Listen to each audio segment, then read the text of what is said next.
What's going on, everybody? Welcome back to another video here on our YouTube series for SRT therapy. So I wanted to chat more today about some self-recovery tools. This is the OPTP soft density foam roller, okay?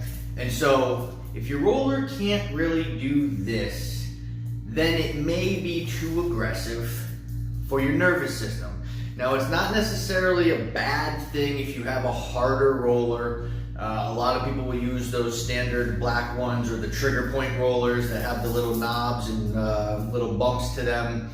I don't like the tumbler rollers. I'm not a fan of those. They are way too aggressive, and the PVC pipe is just abusive. So the soft roller, when we talk about the SRT components, the four primary systems, the goal is, if you're utilizing the roller, again, yes, you're working with the muscular system, but we are trying to also work with your nervous system. And so if you're on the roller, especially the lats, guys, those hard ones are never going to feel good. You're never going to let your body actually be able to release the guard or the protective state that the nervous system is in. You're going to be tense. So then your muscles, your nervous system is fighting against the roller is fighting against you. So as I talk about, and as we talk about the soft touch and the soft stretch and the soft tissue,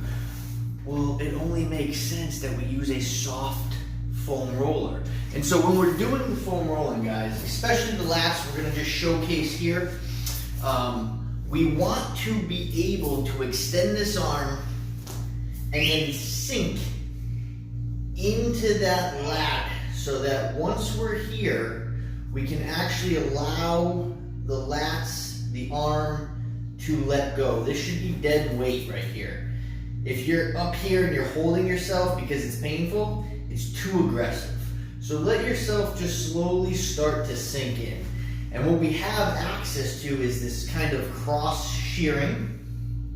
So you can lean forward and backward. You're going to open up your thoracic rotation while you're ungluing some of this tissue around the rib cage, the lats, the arm line connections.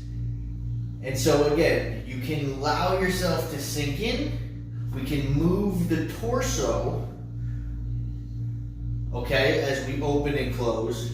Or we can also move the arm as we open and close. We can bring this arm up into some external rotation. We can lean back, pin those rotators, do some movement actively, while the soft roller is gently trying to allow us to melt into it without having there be this constant hard pin into the tissue.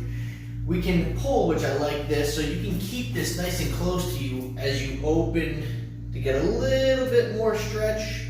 We can combine internal, external rotation as we open, and then you always have the traditional kind of forward and backward.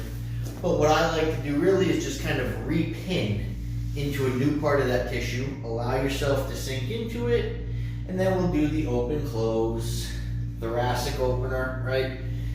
Or moving the arm under an active component. Check out the OPTP product for the Soft Pro foam roller or the soft density foam roller. This is, I believe, the 4-inch or the 6-inch, and they have the actual big rollers. So this is just a little bit more narrow in terms of its width component or circumference. And check that out. This will make a difference whether you're a therapist and you're doing soft rolling for your client, right? If you're actually rolling the client, the soft roller is going to feel better for them. If you're a therapist, you're doing it for yourself, or if you recommend it for your client, I always will recommend these for clients. Get a soft roller, because just at the level that most people are when it comes to the chronic pain cycle, is they've done the aggressive therapies. They've done the kettlebells into the psoas. They've done the heavy, hard stretches, and it hasn't improved.